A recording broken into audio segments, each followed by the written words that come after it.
All right, everybody, welcome back to the Chemicalman podcast. Today, I want to talk about the difference between a fell open and a fell closed control valve. We all use them. Everybody has them out there. They're good troubleshooting. It's good to know which one's which by going up and looking at it. You can kind of tell if you know the way the air goes in. A lot of times, your fell closed valves will be on like your inlet stuff, and your fell open will be on your stuff that goes out. So, say if you have a column and you're feeding it, and something happens to the air. Normally, if you lose your air or something, your control valve is going to close all the feeds going to the column or whatever you have. And then if you need to pump out your column, usually this will be an open on there, so you can pump out your column if you still have power to your pumps and stuff on there. Real simple to do on there, real simple for troubleshooting stuff is like, you just got to look the way the air goes. So when you look at your control valve, you walk up and you got like your little control valve on there, and then if the air goes to the top, because when the air pushes down, it opens up. I know it's weird how it pushes down and then it controls and stuff, right? So that's your fell open. Your fell close is if you go in from the bottom. So it pushes it up on there, and then when you lose air, that valve is going to close your flow off on there. So when you look at your control valves, when you're out there walking around doing your rounds and stuff, or you're troubleshooting, the air goes in the top. Sometimes the air might go here on the side instead of the top, but that's usually going to be the same thing as your fell open. Usually always your air goes on the bottom. It's going to be your fell close on there, right? And then also if you're troubleshooting stuff on there, you're going to have like a little diagram on there. I don't know, it looks like a ruler, I guess. It's got little lines on there, and if you need to have your controlman or whoever's inside stroke the valve, you can say, hey, give me 25%. You can watch it go up where 25 should be, where 50 should be, where 100% should be. You could have them stroke that valve and watch it go up and down, close on there. If there's times that you need to manually do it yourself, you can actually take control of it. You can block in the air and then have that valve open and close out in the field for you on that one too.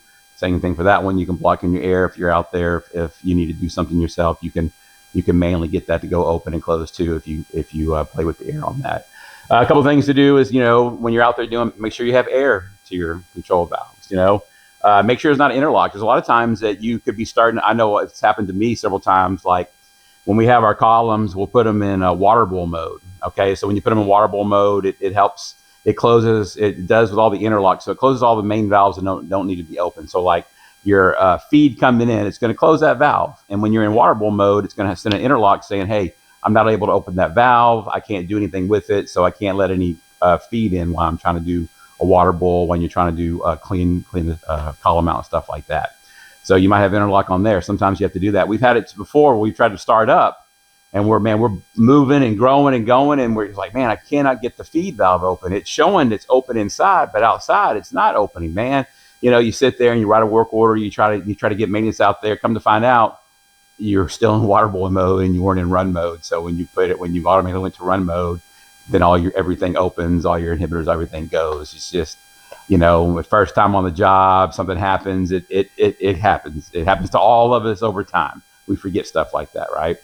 If it's in the procedure, we see it and we just might forget it on there. But I just wanted to get a little video out for something like this for all you guys out there for troubleshooting for different things. Just, look around. Look where your air goes. Pay attention to the air. And then, we've had problems before. We've got acid in our air lines. When you get acid in your lines, or you get something else in your lines, your stuff's not going to work.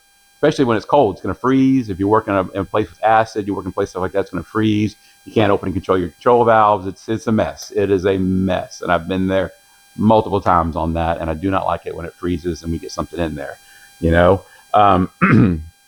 Same thing. Make sure your line's clear. But it's just a little overview here. So look around, when the air goes in the top or even the side, that's going to be a fell open. When the air goes in the bottom, that's going to be a fell close. So remember that when you're out there. If you're just looking around, troubleshooting different things like that, pay attention to stuff like, and that goes for a lot of things out there. Anything that might use an RCV, open and close. It might have air on there. Some places use different things, but if you once you lose your air, once your header goes down and you lose your air, then all your control valves are done. You can't use them. You can try to manipulate them open and close, but if you have a bypass, that's good. You can go through your bypass if your pumps and stuff still work on there too. Anyway, everybody be safe out there. Take a look, find it on there when you're out there. Take a look at the little picture here, pause it. Everybody be safe. If you need help with your resumes or anything, just give me a holler. Shoot me a DM on there. Be more than happy to help anybody out there. Until the next time, I'll talk to y'all later.